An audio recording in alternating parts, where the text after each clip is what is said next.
Victòria important de l'ICL Manresa per 78-73 davant un seriós Chocolates Trapa Palència, que va vendre cara a la seva pell fins al final del partit. Molt van haver de lluitar els homes de l'Eix Duran per sumar una nova victòria en aquesta ocasió davant la seva pròpia afició, el Congost.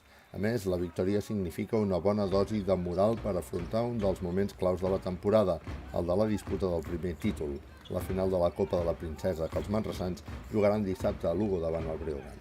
En el partit d'ahir, el Manresa va tenir un autèntic protagonista, Jordi Trias.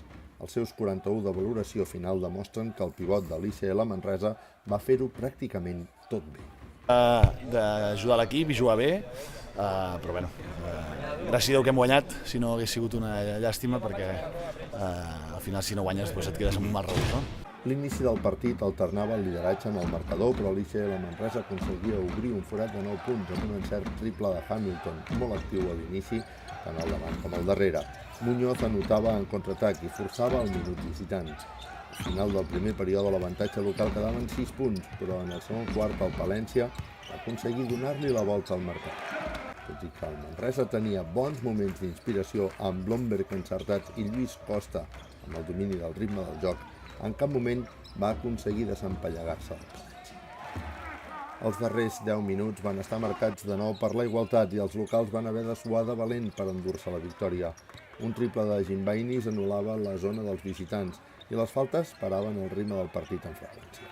Afrontàvem un partit després d'una setmana molt intensa, no? Amb 3 partits i sabíem que era un tema més d'energia que d'una altra cosa, no? I jo crec que hem sortit amb energia, però la utilitzàvem malament i arribàvem una mica tard a les coses. Ells han agafat, jo crec que jugaven amb massa iniciativa i nosaltres intentàvem defensar però anàvem un segon tard, no? I bé, no acabàvem d'estar còmodes. El que passa que hi ha hagut un moment que hem robat un parell de pilotes, hem pogut córrer bé i hem tingut molt d'encert.